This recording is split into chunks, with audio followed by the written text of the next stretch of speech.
Okay, we're back. We're back. Another low energy Hi, Anna. episode. We don't have... Red Scare. I barely have the energy to go on, let alone podcast, but... Yeah. Nevertheless, I persist. How are you, Anna? You're hungover? I'm a little hungover, yeah. I don't get hungover anymore, which I think is a bad sign. Why? Because you're like perennially in a low grade hangover. So I've heard that like when you stop getting hangovers, that means you're really an alcoholic. Yeah, probably because you've built up a tolerance. But also the Adderall, probably. Yeah, that's true. You know, it fuels me.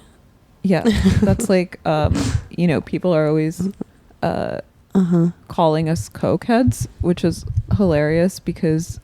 Yeah, they think we don't have access to pharmaceuticals. Yeah, and also the whole point of cocaine, I think, is like not to get high. It's like a really shabby, enervating high. It's to bring yourself up to a sociable level when you're like on the down from drinking so much alcohol that you can barely function in a social setting. Exactly. To stay up, to keep saying senseless things to people in bars. It's a hell of a drug, and we don't really do it very much.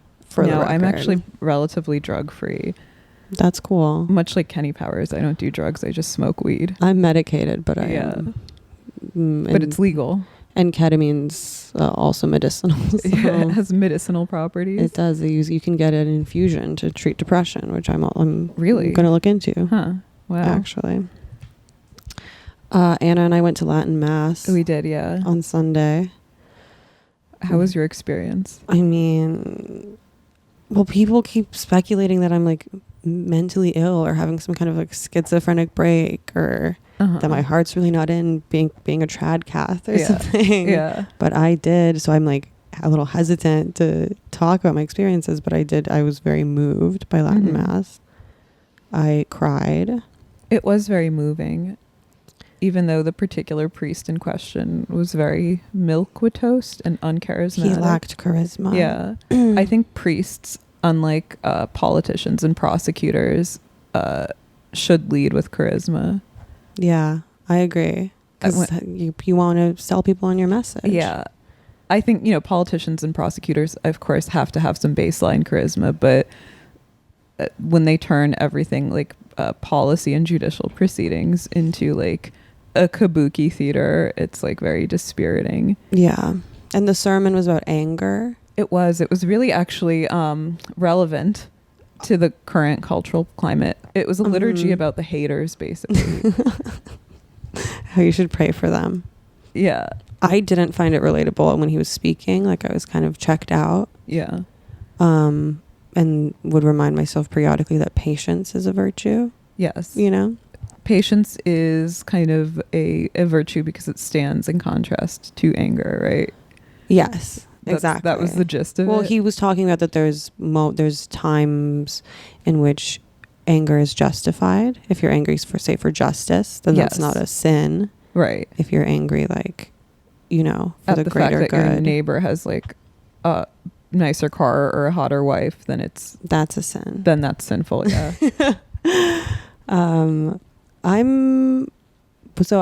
After that I was praying, and then I was sort of reflecting on how angry I am actually personally, and then I cried for a while. Are you angry in the sinful soothing. or virtuous way, Dasha, or both? Both. I think both. I think it depends, but I've definitely been unvirtuously angry. Yeah. And it's driven me to be maybe a little cruel. Yeah. I don't know. I'm interested in learning more about Catholicism for sure. Yeah, I mean, I think it's like a virtuous... They gave me a lot of literature. Yes, they did. Yeah, in a the real bag, which is a very which was touching thing. But yeah, we were talking to like this 19-year-old guy who was studying to take the vows of priesthood. Joe, and we went to brunch afterwards. We went to brunch, and got the sort of wasted. Twitter Catholics. Yeah, I got so drunk. I got drunk and then passed out for 2 hours and woke up. I was hoping to wake up cleansed and clarified, but I woke up with like a throbbing headache and like an extra dose of lethargy. I was there much longer than you. How long did you stay? Do I want to know? I stayed for like 6 hours. I left at like 6. Yeah. Probably. I was like, wow, like time really got away from me. I had a lot of fun. Yeah. We met Mecca. Yeah, who's now banned on Twitter. Yeah, but who was a sort of a internet Catholic, Twitter Catholic personality who will hopefully join us on the show on our next episode to talk about the Catholic craze that's sweeping the left. Including yours truly. Is this a craze or is this a localized phenomenon? What's the difference? Well, it's not a craze if it doesn't have numbers, though. I'm assuming it's probably picking up. You saw how many men were in that apartment, Anna? I felt like we were in a gangbang or something. It was like a lot of guys in slacks with tucked shirts and they were wearing their Sunday best. Yeah. I do like that about Catholicism, or all organized religion, is that it compels you to be neat with your appearance. No kind of shabby fuckboy garments that you see around Times Square. You can't come in there in a shirt like stained with like tomato sauce from Scar's Pizza. God hates that. Like Dickies straight leg trousers. Joe, who's studying in seminary, gave me a rosary also, which was very sweet. And he gave me a book called Story of a Soul. The autobiography of Saint Therese of Lisieux, about like a nun. How's that nun's going for autobiography. You? It's pretty beautiful. Yeah. I don't know. She talks about how we can save it. We can. Yeah, we should save we'll dive into. We'll do a deep dive into my interest in Catholicism, which is not coinciding with a psychotic break, by the way. Yeah. I'm totally fine.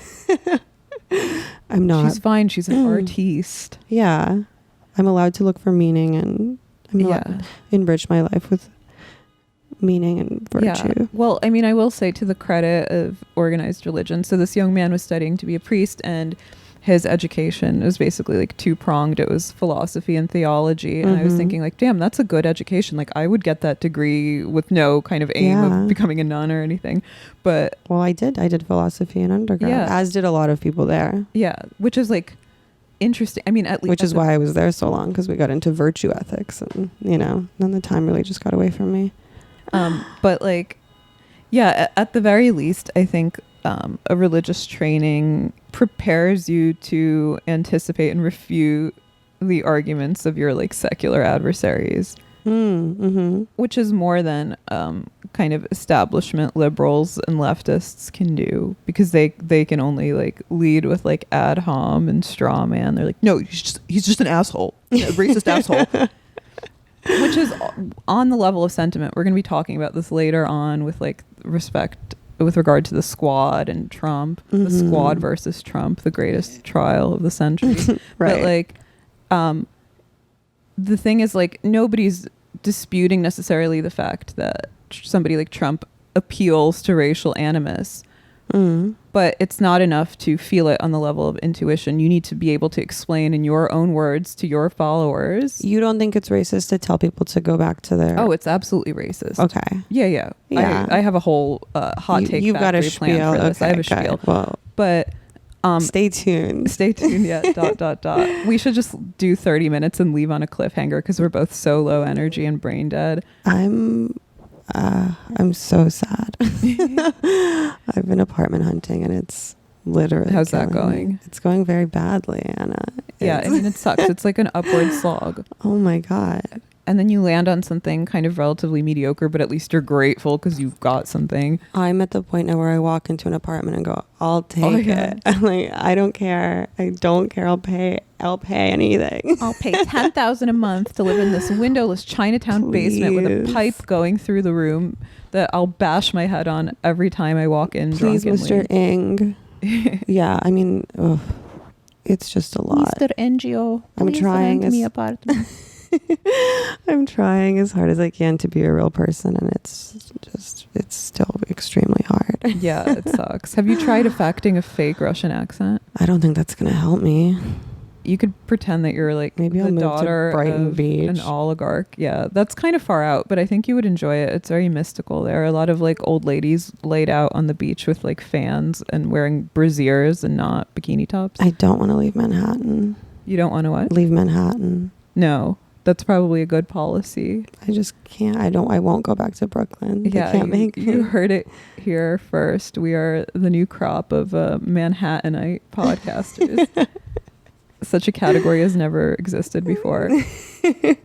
The only Manhattan-based podcast that matters. Is it racist to say that all podcasters are Brooklyn-based? Should go back to Brooklyn. Yeah, they should all go back to Brooklyn.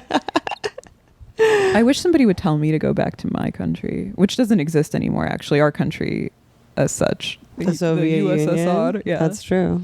We can't go back. That's why you're stuck with us. Yeah, it's crazy. I actually remember like immigrating. Of course, I was too young to understand this then, but like after the fact, kind of realizing that we were almost citizenless because the Soviet Union didn't exist as such, and we didn't have official citizenship in the United States, which I'm sure also happened to you.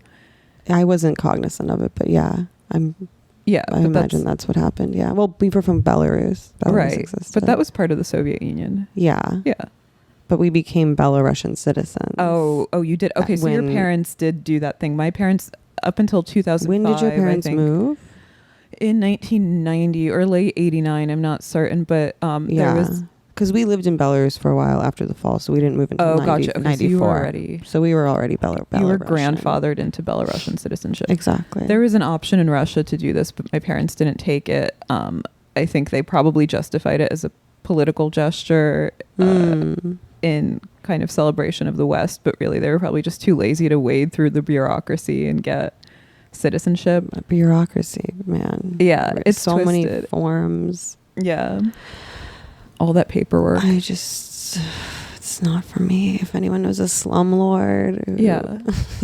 I think if I ever ran for office, down payment, my like first initiative would be to like clean out, drain the swamp of the bureaucracy and make things a lot easier. They make it really hard. Yeah, especially for poor and non-white people. If you think you have it bad. Yeah. No, seriously. I'm like, oh my God, what if I was black? Yeah. Or like then no one would really want to rent a Dominican single mother of 3 trying to wade through some bullshit ass bureaucracy. How do people find places to live? I don't know. And they don't have really kind of a robust system of advocates or anything. They don't have a posse of homosexuals and Jews to empower them. Take care of them. Yeah, it's like, yes, queen, fill out that Medicaid paperwork. Go off. Oh, my Medicaid's about to run out. Yeah, mine too. Oh, God. We're really expired as people. This sucks. Yeah, it's also summer, and it's going to be 100 degrees on Sunday, so we're all going to die. I long for death. Yeah. Every time I'm walking down, this is a dark one. Every time I'm walking down, like, the stairs on the 7th floor with walk-up apartment that I can't afford to live in, it takes everything in me not to just like make my body go limp and just throw myself down the stairs. Yeah.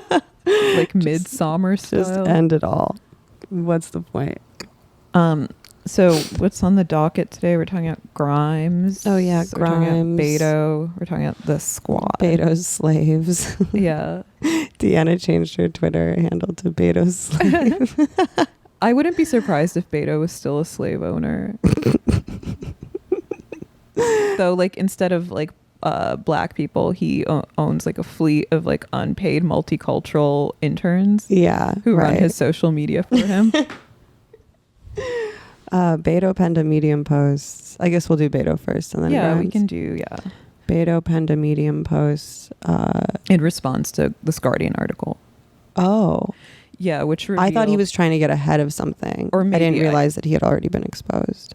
I think that he was. My hunch, I'm not certain because I just looked at this, is that he had been exposed by this Guardian article that dug up an Ancestry.com profile. Okay. And then he penned a Medium post, but go on. In which, he acknowledges that him and his wife Anne are both descendant from slave owners. Yeah.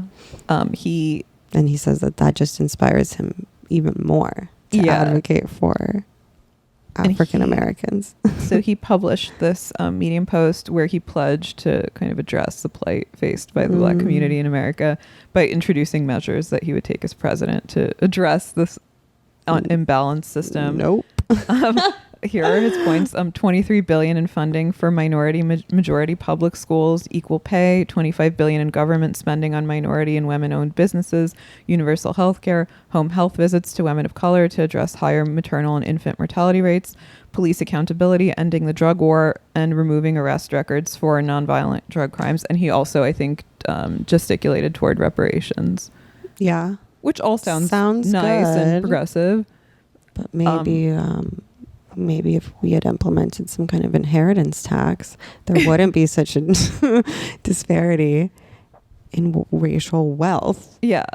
Beto. Yeah, I'm like very impressed how he spun this like really seedy history into like a PR stunt for his presidential campaign. Moron. Retire. If you own slaves, you can't be the prez. That's a good, well, that would disqualify like virtually all policymakers. I don't know. I don't care. Fuck them. Yeah, sure. But like, no, if you acquired your wealth through generations of enslaving people, right, you don't get to be in a position of power. Yeah. But you shouldn't be allowed to be. The thing is, like, this is such a... You don't bounce back from that by you pretending like you're going to give people reparations, you fake ass Robert. Roberto O'Rourke. But, like, this is the thing. It's like, realistically speaking, just because your family owned slaves way back when, or you were born into money otherwise, shouldn't disqualify you from being an activist on behalf of the unfortunate, as it often does. Like, I see this a lot in like kind of leftist discourse. They're like, well, so and so comes from a wealthier upper middle class background, so they're not entitled to an opinion. And I'm like, well, no, if their opinion is good and sound and based in on the right side of history, then sure they are, because we need numbers too. But like, the problem is, like, so often people like establishment dumbs like Beto are just using this knowledge to their advantage. They're trying to spin it. It's like a shitty optics game. He talks about, so basically his great grandfather Andrew Cohen Jasper, who lived in Kentucky in the early 18th century, owned two young women called Rose and Eliza. And this was part of like a Guardian investigation that dipped into like an 1850 census. They were sold for $800 each during an estate sale, which is just so like sad and crushing. That's how much a slave costs? Yeah, and I think they made his family... What's the modern... What's $800 like today? I don't know, but I think they made his family something like $4,000 or $6,000 overall in contemporary terms. Yeah, basically, Beto went on record after this Guardian expose, which again looked at ancestry.com. You need only because everybody's information is published on the internet, and there's all these like tell me about DNA banks that now link you with other people across the world and can tell you which of your ancestors owned slaves. You did 23andMe. I did, yeah. Armenian. What? You found out you were Armenian. I found out that I was I found out that I was largely, I think, Armenian and a little bit Ashkenazi and kind of Slavic, Scandi, Mongolian on my mother's side, a little bit. Like, we're talking about like 1% or something. I mean, my grandmother on my mom's side looked very Asian. She looked like an Uzbek woman. I wonder if I've got some Mongol. You surely do. I mean, we all do. It's like very hard to say. There's all these like kind of like mystery meat terms, like general, European, whatever. Yeah. But basically, it's like I didn't find out anything that I didn't already know, though a lot of people, I guess, do. But I think that mostly applies to Americans because, if you've lived in this country for generations, you generally have a weaker grasp on your history, which is not like whether or not your family owned slaves. Yeah. If you're rich, yeah, they probably did. If you're well off, your ancestors probably owned slaves. If you're well off white. My dad's side were obviously immigrants in a way to Russia because their family originally comes from like the Persian Empire. So the family line has immigrated many times over. So I'll probably find out I'm inbred. Yeah. Mongoloid. The essence of all my cursed. Yeah. My 23andMe comes back and it just tells me I'm cursed. Yeah. Haunted. She's damned. She's haunted. Yeah, she's a child of the corn. Oh God. But basically, his maternal line owned slaves, as did his wife's ancestors, who were also around in the antebellum South. That's why they get along so well. Yeah, that was their first Tinder date. They're like, your family owned slaves? Mine did too. Oh my God. We have to challenge the legacy of slavery in America. But he basically, he's not the first one. NBC News, I guess, released a report last week that said that Senate Majority Leader Mitch McConnell's ancestors were also slave owners. And McConnell, because he's part of the Trump admin, initially declined to comment and then later compared himself to Barack Obama because both of their families were the descendants of slave owners. That's what he said. What? I guess he's implying that Barack Obama's mother, who is white, comes from a slave owning family. Oh, but he doesn't have any facts on that. I don't know. I mean, who knows? But it's hilarious that that's the way that he chose to spin it. I mean, this is kind of the theme for the rest of the show when we're going to talk about like the spin zone, the racist language of the Trump admin. Oh, that's psycho. I didn't hear that. Yeah, yeah. At least, Beto had the humility and temerity to beg for forgiveness in a Medium post. And gesture towards reparations. Yeah, he's like, my family not only owned slaves, but I've Me Too'd women in the past. I'm so sorry. And people are like, dude, we weren't asking. We didn't ask. Yeah. He should drop out. He should drop out, not because his family owned slaves, but that's a good reason as any. He should just drop out because he's a weak loser and nobody likes him. Exactly. And he doesn't stand a chance anyway. But the funniest thing about this whole slave owner discourse is that he claimed in the Medium post that these documents had just recently come to light and that neither he nor his wife knew about this history, which I call bullshit. Yeah, I'm so sure. Yeah. Wasn't his father in politics as well? Yes, yeah. He named him Beto so that he could be electable. So he could like LARP as a Latinx. And, like, that's pose bullshit. A challenge to AOC. Yeah, it's like really hilarious. I don't know. Should you? My conscience is clean. Our families didn't own slaves. No. My family actually, I mean, this is like, maybe now is a good time to address the kind of white supremacy dialogue that's happening. This is like, American black slavery is a uniquely like brutal and vicious history that belongs to the United States, right? Yeah. So the reason that like legacy. I take issue with this like broad blanket term of white people isn't because some people are less white than others. It's because people, which term? Just white people. Just white people. It's because people who are white immigrants to America, like later white immigrants, we're talking about like Ellis Island and the 1980s and 90s. Those people don't have the same relationship to the racial discourse, which is now like the academic American racial discourse, which is being exported out into Europe and Asia and kind of all major like academic centers. But basically, I was talking to someone, and in Russia, which like nobody really talks about because it's out of the interest of kind of American politics and history. In Russia, there was a parallel history of serfdom, right? Right. We've talked about this. So like the serfs were emancipated in 1861. The slaves were emancipated. Are you descendant from serfs? Yeah, my great grandmother, about as far as Beto's line goes, was a emancipated serf, and her daughter, my great grandmother, was the daughter of emancipated serfs. Right. On my mother's side.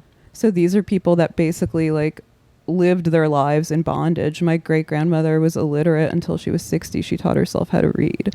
Oh. And it's really interesting because they talk about basically in America, Beto talks about how there's 10 times the wealth in white America than there is in black America, and black men are 6 times more likely to be incarcerated than white men.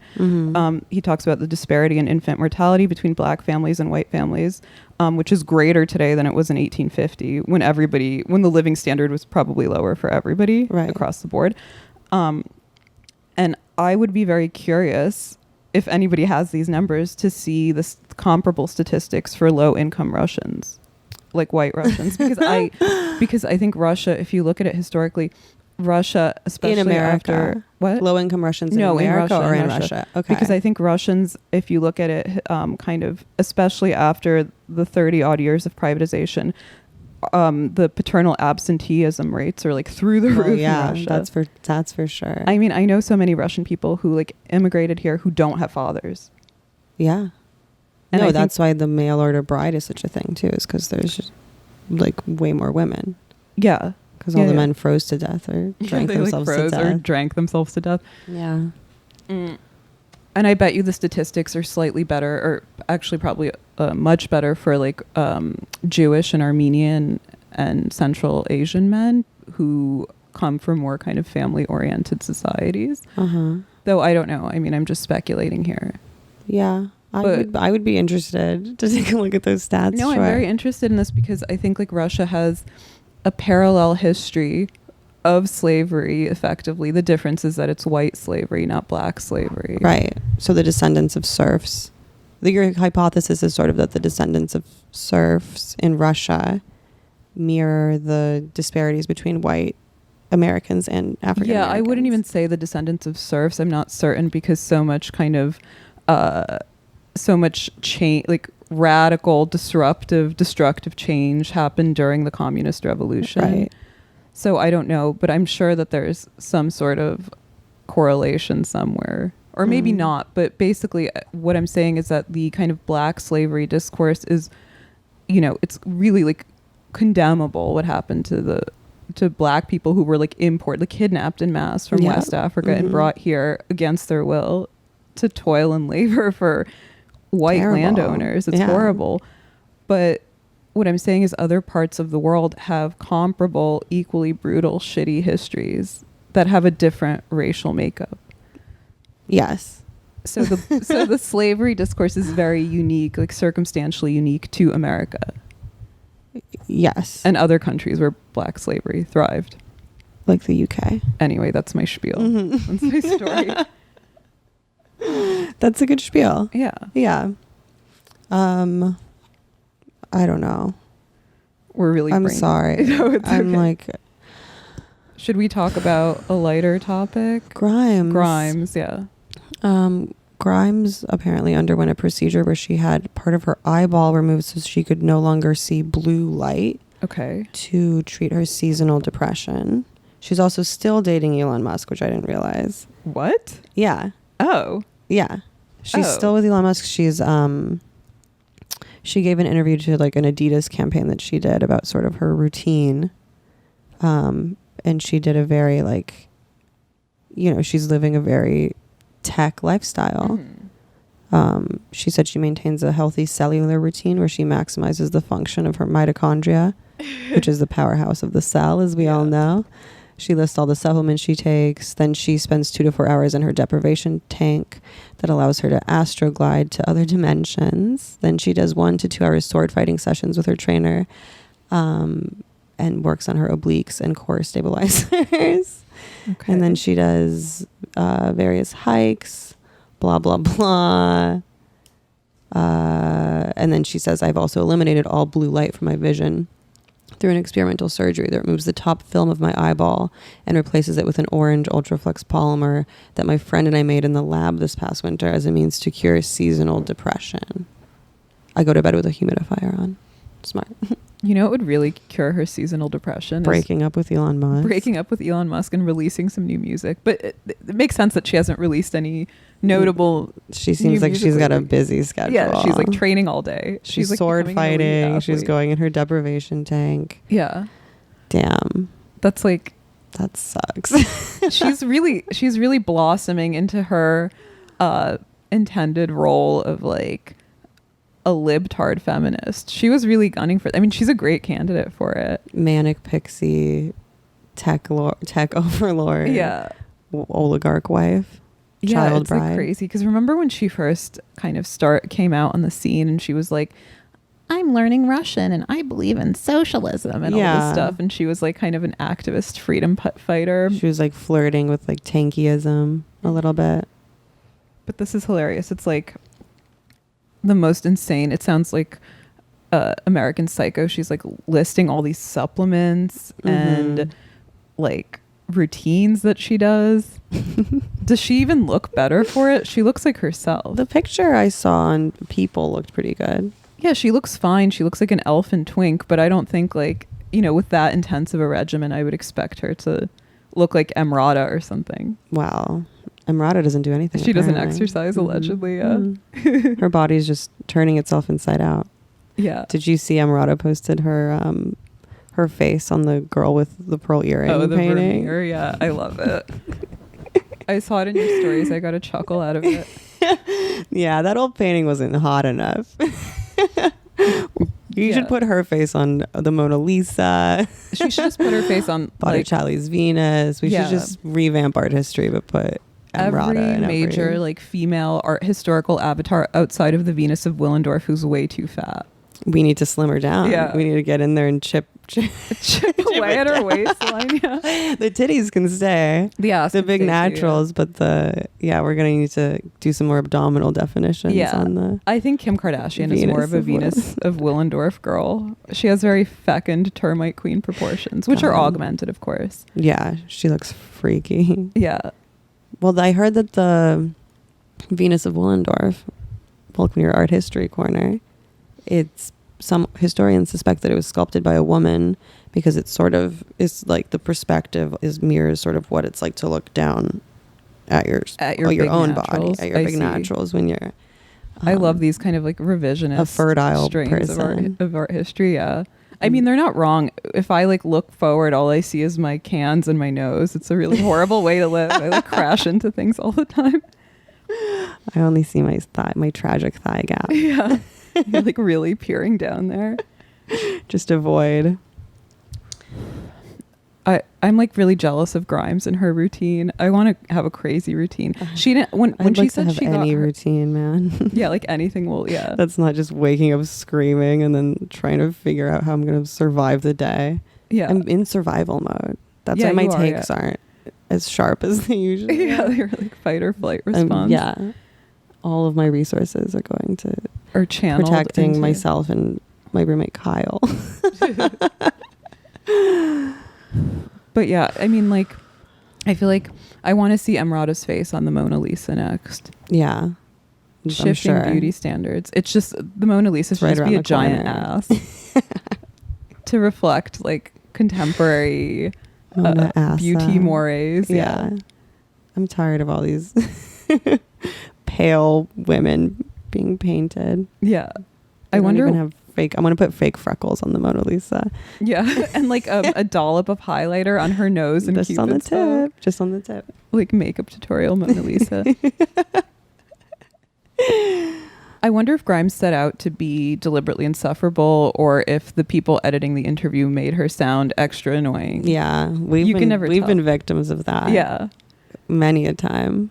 People love to well, I mean, it seems like it's straight from the mouth of babes. It seems like it's just her describing her routine. Yeah. Not a lot of spinning happening. It's good to know that you can really exist in kind of the micro celebrity ecosystem without producing anything new. You just generate kind of like interview hot takes and you know.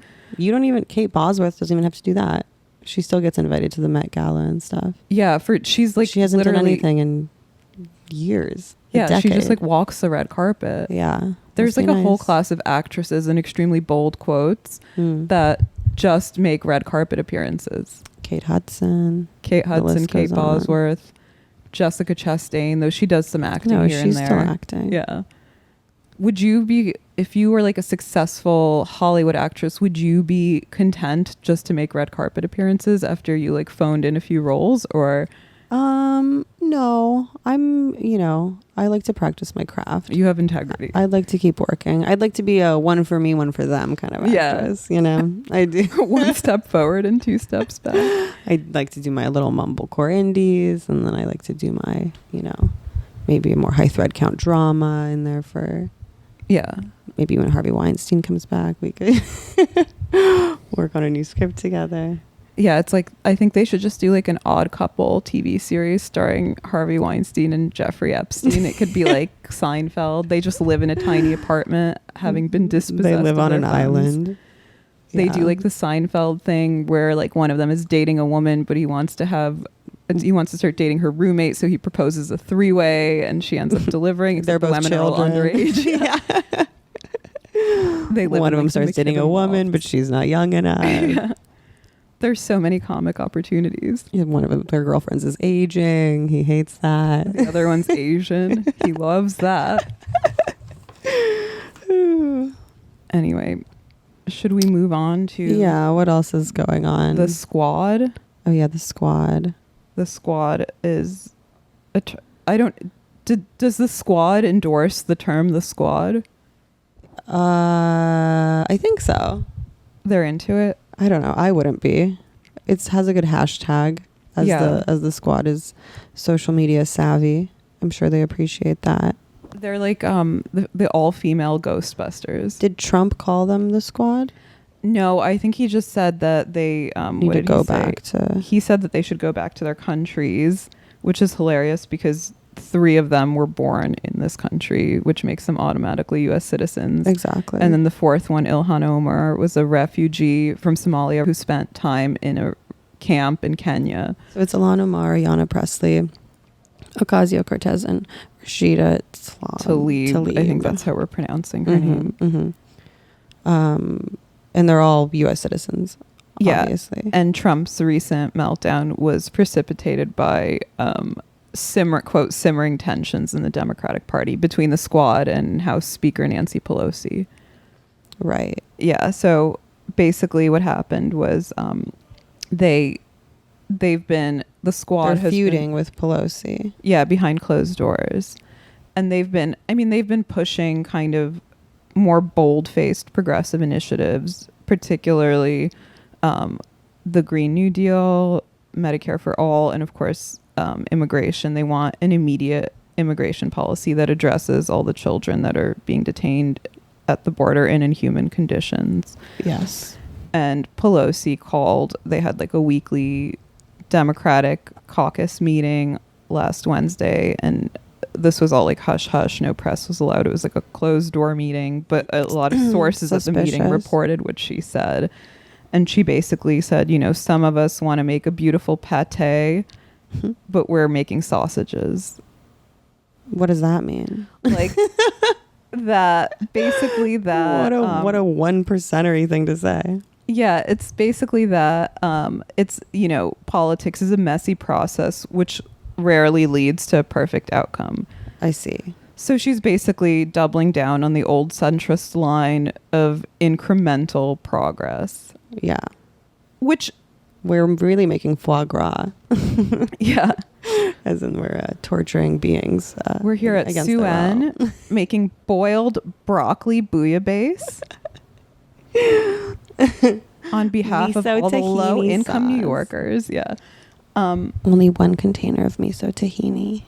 What? Don't ask for another thing of dressing for your boiled broccoli. You're like, can I have some soy sauce and chili oil? We need to flavor this. But like, they have basically, she said that it's great to be as ideologically pure as these girls are and to have kind of the energy of the progressive base at their disposal. Someone's got to do it. Yeah, but that the Democrats have to strategically advance legislation. And she sort of accused them of playing into the hands of the Trump administration with their kind of, edgelordy social media tactics. Yeah. There's spicy rhetoric and youthful tactics. Yeah, and she was, I think I listened briefly to the New York Times podcast on this, and they were like, this woman was saying that she basically is saying to keep the fight in the family, i.e. keep a unified front, which isn't a bad idea in theory. Like the Democrats should mount a unified front against the Republicans. Mm-hmm. But that's only if they're all willing to stand behind certain progressive measures. If they're we're not going backwards. Yeah, if their unified front like amounts to reaching across the aisle, it doesn't count. Then what's the fucking point? Yeah, but who's the one really playing into the hands of the Republican Party? I mean, yeah. I mean, if you take seriously the claim that the neo-fascist threat is real, it's not going to be business as usual. Yeah, and centrism is not equipped. Yes, yeah, and I guess the squad voted against a measure that the House proposed for immigration, and as a result, it was scrapped, and a more kind of like ineffectual and shitty measure took its place. I'm not like super informed on this. And then the kind of mutual mudslinging began, and they started kind of fighting against each other. And then of course Trump weighed in. Did you see the Kellyanne Conway remarks to Andrew Feinberg? She said, "What's your ethnicity?" Or "What's your country of origin?" Is that what she said? Jesus Christ. It's so crazy. These goons. Yeah.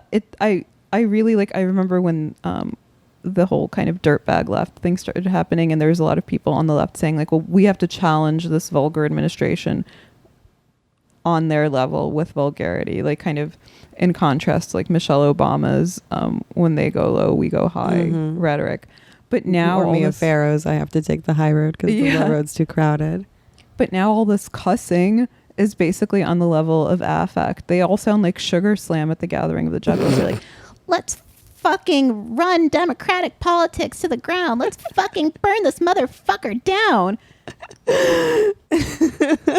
Too much cussing, you think? Yeah, and it's like Kellyanne Conway during this like press conference. She's like, where the fuck are you from? Yeah. And she was, you know, she kind of lashed out, this journalist. She's like, I'm tired of people sitting on their ass while military personnel and immigrations officials, who are, by the way, overwhelmingly Hispanic, are doing God's work. And she's like, you know, freaking out at this journalist, which was like horror. It's like really not a joke anymore. It's messy. Yeah. It's getting messy. Trump derangement syndrome is real. It is, yeah. And I think like the whole kind of energy and excitement of Trump being a grand troll has really just devolved into moral fatigue. Like everybody's kind of tired of it. Which is why I think there's one candidate named Marianne Williamson. Oh, I thought you were going to say Bernie Sanders. Oh, him too. Yeah. But maybe they can have like a timeshare presidency. In terms of fatigue, you know, you say fatigue, I think self-care. There's only one real self-care candidate. Yeah. Which is, we're all going to plunge into makeup tutorials and like Korean face masks. The debates are coming up. When is that? End of the month. Okay. Yeah. That'll be fun. We have that to look forward to. Yeah. We'll get up our energy. Maybe we can do a live stream or something. I don't know. Yeah. We can, you know, do whatever. I'm down for whatever. But basically, like, I mean, Kellyanne Conway is also not wrong in principle. There are a lot of customs officials who are Hispanics. And there are a lot of police officers who are also Black, Hispanic, Asian, people of color. But that doesn't really signify anything, because very often people are kind of pushed into those jobs because they're the only jobs that have maybe like a basic level of security or pension or something. Same for the military. Exactly. And they lack, you know, the resources to stand in solidarity with their class or race or whatever. Yeah, with their racial interests, because exactly. These are people overwhelmingly from like an underprivileged, low income background. I think very few people set out really wanting to be a customs official or a police officer. Of course not. They wanted to be podcasters and actresses, probably. And like the people that do go into those jobs because they... Some people want to be cops. Yeah, because they have a sociopathic authoritarian persona that transcends race or class. Yeah. They're just bullies. They get off on it. Yeah. So in some ways, I mean, America is truly a multicultural nation to the degree that our culture is very diverse, which is a beautiful thing and a good thing. But it's also a multicultural country in a bad way, because people from all walks of life are basically compelled to enforce the brutal status quo of keeping the underclass down. It's like a really depressing reality that we live in. I'm so depressed. Huh? I'm so depressed. I know. I don't think I can go on. We'll finish. Yeah, we're gonna try. I just mean in general. What did you get at Sephora? Oh, a quick aside. We're gonna unbox some stuff. I got a face mask from Tatcha. It's for geishas. I got an eyebrow pencil that I was also going to use to draw fake freckles on. I got this strawberry sugar exfoliating face wash. Wow. And I got these Dr. Dennis Gross Alpha Beta Universal Daily Peel pads, which I would highly recommend. Really? Have you tried them before? Yeah, I've used them before. What do? They just like slaw off the first layer of your skin. If you put them on your eyeballs, they'll take off the film. So you can't see blue light anymore. Can't see blue light. Yeah, you do them before you go to sleep, and then you wake up and your skin looks marginally better. Yeah. I feel very disgusting because I'm so sweaty all the time and like, crying and not having a place of your own, walking around. It's horrible. You really need like a room in a monastery to hole up. I need a boudoir and feel sane. Yeah. Mm-hmm. But yeah. And so basically, the kind of so-called simmering tensions between Pelosi and the squad, and then the squad. I think the squad is a cell. Like, I think they called themselves that. Yeah, I'm sure. I mean, I don't know. This we have the to fact CNN check. Article just said known as, and that seems like that's what everyone's running with. Wait, what? They're known as the squad, but it didn't go into who called them that. Yeah. But basically, the clique tensions reached a head because AOC basically said that Pelosi was singling out newly elected women of color, i.e. her and the three other freshman leaders, which a lot of people... Why wouldn't she? Well, this is where it gets kind of dicey because people accused her of playing... Basically, people accused AOC of playing the race card. Mm-hmm. And I think she was then asked, well, do you think that Pelosi has any kind of latent racist ideations? And she's like, no, absolutely not. So it's like kind of like an incongruous statement. Is she singling you out because you're a woman of color? In which case she's a racist. But if she's singling you out for another reason, then she's not a racist. It's like this weird thing. Well, they've self-selected each other. Yeah. To be the squad. Right. And the fact that they're women of color, I think, is irrelevant. It's more about them being, young and marginalized. Young, marginalized, progressive firebrands that are pushing the Democratic Party leftward in a way that threatens their status quo. Exactly. So But Pelosi's definitely probably racist. Just look at her. Well, I'm sure, like deep down inside, but we can't prove it, And I think like she wasn't implying anything racist. The squad, like automatically by default, is a body that consists of women of color, so any mention of them is automatically racial in a way. Right. But I wouldn't call it racist. I think her beef with them is more generational and ideological, right? It's not like, of course, on the racial level. And she was basically saying she's actually being ageist. Yeah, she's being ageist. She basically doesn't like the way that these like millennial and Gen X women are doing politics. Yeah.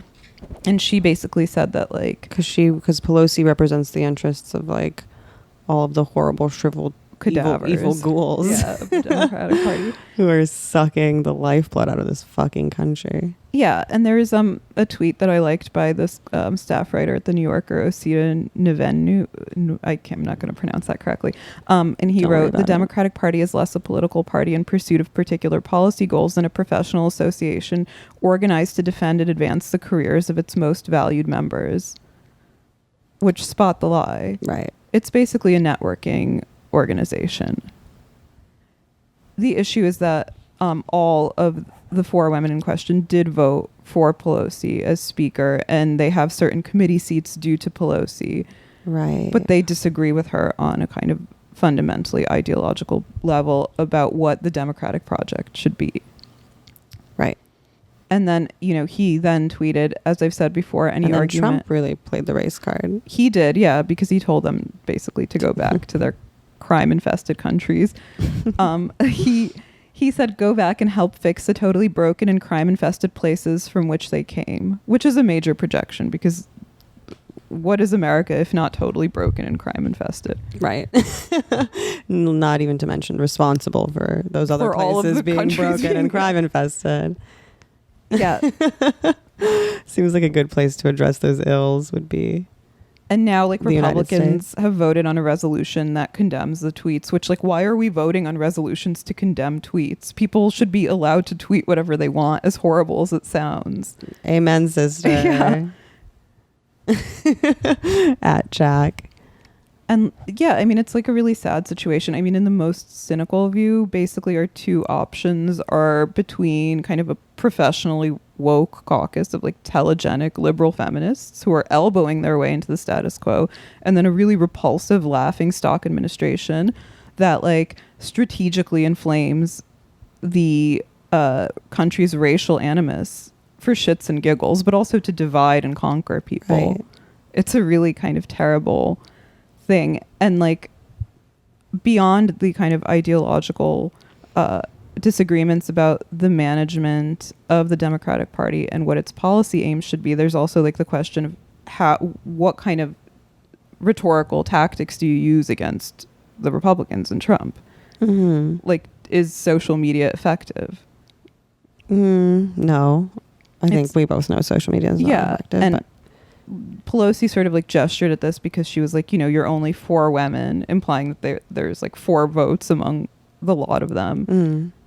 And was basically saying like, you guys are like the sum of your social media followers, which is ultimately ineffectual. Right. And she's not wrong, though not for the reasons that she thinks but she even is. from even from the left perspective, they're ineffectual because the social media upholds the status quo. Yeah. Implicitly. Yeah. And like they've challenged Trump by kind of using his own language in a way, but it remains to be seen if that's effective. I mean, the only way to defeat Trump is to meet him on the psychic plane and harness love for political purposes. I don't know. This Osita guy also tweeted, as I've said before, any argument that attacks AOC and co aren't racist has to explain why conservatives haven't gone after Sanders, the presidential candidate millions have voted for, logically the greater, quote, danger to the American way or whatever, with nearly the same intensity. Meaning what? Meaning if the Republicans... He's implying that it is like a racist dog whistle then. Yes, he's saying that if the Republicans and also kind of by implications the centrist Democrats are going after these 4 women of color, why aren't they going after Bernie? Which is completely false. They don't even say his name. Going after Bernie. Yeah, exactly. They're completely terrified of Bernie and they're smearing him constantly. Yeah, they're either smearing him or worse, ignoring that he exists. He's like the elephant in the room. Right. Or using like more sinister tactics of painting him as like a misogynist. Yeah. In comparison to say Warren or something. Yeah. Mm-hmm. So in some ways the squad does have like the moral high ground because they're very visible right now. Yeah. And you know, to their credit, all of their policy prescriptions have been overwhelmingly positive. That's true. They're not full of shit there. Yeah. But maybe they're not the most politically effective, but it's valuable to have voices left of center pushing those agendas anyway. Yeah, but I think AOC's suggestion that Pelosi's critiques were racially motivated actually do her and the fellow squad members a disservice. No because favors. They weren't, even if she is a secret racist. Yeah. But yeah, now there's this woman, what's her name? Murray? Yeah, Sheena. Is it Sheena? Sheena Murray is a Republican who is running against AOC in the upcoming. Oh, Sherry Murray. Sherry. She's a Republican businesswoman who's originally from Jamaica, and she's going to challenge AOC. Right. And she said, messy. Sounds like it's going to get messy. Yeah. And she says there's a crisis in Queens. It's called AOC. Instead of focusing on us, she's focusing on being famous, mainly rolling back progress and authoring the job-killing Green New Deal and killing the Amazon New York deal. Mm-hmm. Yikes. Woof. So this woman is an evil neoliberal. Yeah. She's sinister.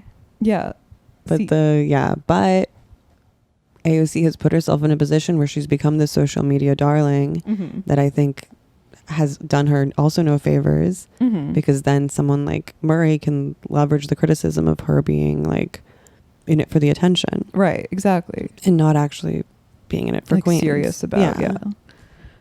And also, I mean, when all of these kind of elections become merely a matter of representational politics, i.e. how many women of color or gay men or other minorities can we shoehorn into positions of political power, it begins to backfire because you have people who can nominally like rest their laurels on their minority status, but are like hard-boiled evil, corrupt Republicans coming out of the woodwork saying like, well, hey, I'm black and gay, but I want to build the Amazon warehouse. Yeah. But I want to make more concentration camps for babies. Yeah. The only way to combat slavery, the legacy of black slavery in America, is to build that Amazon warehouse and to enslave people of all races and genders and to throw more babies in concentration camps. That's the only way we'll get it done. That's how we're doing reparations. God. Then you also sent me this guy from Louisiana, GOP senator called John Kennedy. Yeah. Prophetic name. Who slammed the squad as the 4 horsewomen of the apocalypse. Yeah. The 4 horse girls of the apocalypse. He went on Tucker Carlson. Yeah.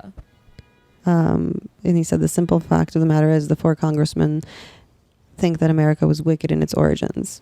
Spot the lie. They think that America and its people are even more wicked now that we're all racist and misogynistic and evil.